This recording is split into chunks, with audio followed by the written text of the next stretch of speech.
O conhecimento sobre a transmissão do calor é de fundamental importância para o desenvolvimento tecnológico. Ele permite identificar e utilizar os isolantes e condutores térmicos. O conhecimento sobre a transmissão do calor é de fundamental importância para o desenvolvimento tecnológico. Ele permite identificar e utilizar os isolantes.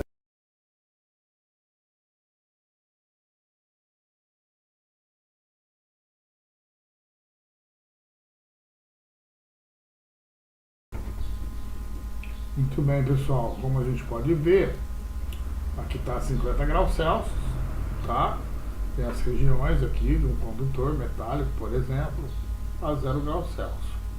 Do lado de cá, e aí nós vamos botar o contato, vamos observar o surgimento aqui das linhas térmicas, fluxo de calor e a temperatura aumentando à medida que o calor vai se transmitindo pelas vibrações das partículas até a região fria.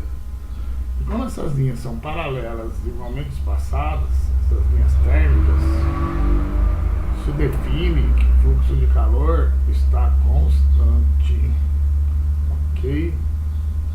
Então aí a gente pode perceber, né, como é que acontece essa transmissão.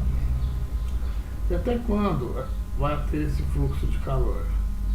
Até quando, tá vendo que aqui está aumentando a fonte fria? Na hora que eles entram em equilíbrio térmico, né? Então cessa o fluxo de calor. Uma vez que calor é energia em trânsito. Beleza?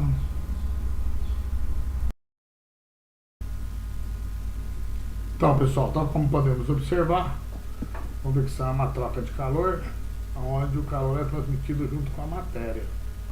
Acontece nos líquidos e gases. Na geladeira, as regiões das prateleiras do meio, não deve se colocar objetos grandes, permitir que o ar frio, pesado, denso, caia pela gravidade e empurre o ar quente para frio, e assim permita que toda a região interior rapidamente encontre-se numa temperatura programada, né? Que a gente põe a geladeira para ela, né, pelo termostato, ela liga e desliga automaticamente. Você gasta muita energia, se você impede esse fluxo, demora mais para atingir o equilíbrio térmico lá dentro, né, chegar tudo em temperatura programada. E também faz com que, se você impede que esse ar frio desça, colocando bandejas grandes aqui, que vai ficar mais quente do que deveria, pode estragar, né, o alimento, tornar ele como perecível, né? Ele se deteriora mais rapidamente, ok? Essa é a convecção térmica. Bom, temos aí um outro exemplo de convecção, né?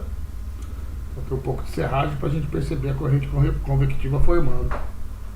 Então, ali embaixo, como esquenta primeiro, as partículas são menos densas, né? Porque esquentou, ela agita mais, ficam mais espaçadas. E um corpo menos denso, ele tende a ficar em regiões superiores a um líquido mais denso, tipo água e óleo. Só que aí é água com água, né? Mas o efeito da densidade está sendo alterado pela mudança de temperatura. Aí surge a corrente convectiva.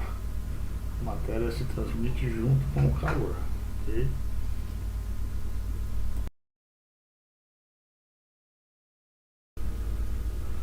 Muito bem. Então aí temos um aquecedor de ambiente. Como ele emite um ar quente, as partículas de ar já estão mais espaçadas, é menos densa.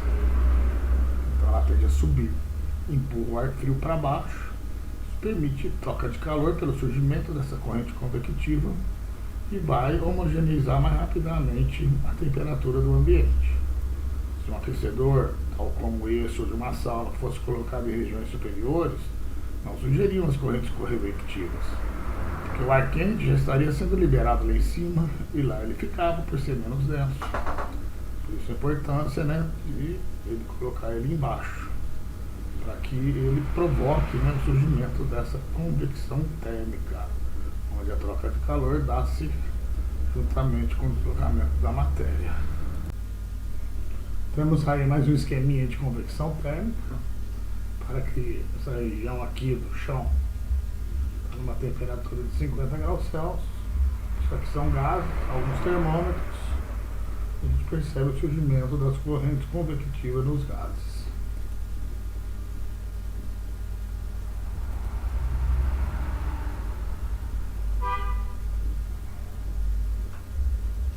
Vai esquentando, o ar quente começa a subir, porque ele é leve. Dá para ver as partículas brancas começando a entrar, né, nesse movimento, nessa corrente convectiva que está sendo formada. E a temperatura, né, mudando. Para que o ar quente sobe, lá em cima ficar quente primeiro. E depois está mais quente porque está mais perto da corrente de ar. Isso aqui está mais longe. Mas aos poucos a tendência é uniformizar a temperatura da região.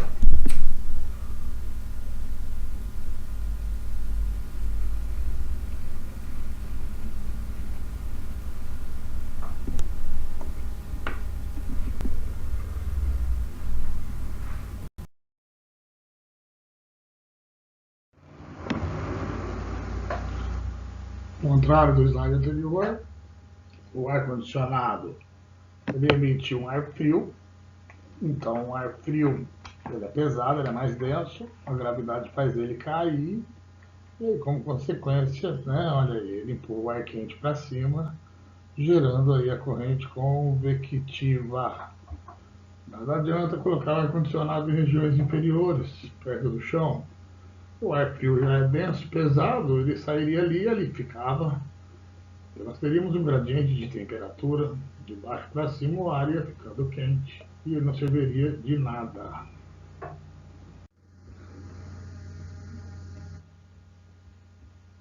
Temos aqui nessa figura, tá?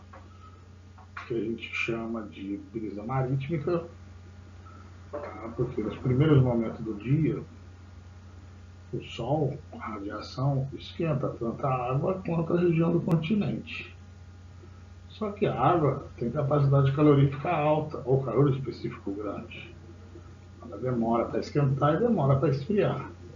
Já a região do continente, principalmente aqui que tem muita areia, calor específico ou capacidade térmica baixa, ele esquenta bem rápido. O ar que está em cima dele esquenta mais rápido que o ar que está em cima da água do oceano. Então esse ar mais rarefeito começa a subir e não pode ficar espaço vazio.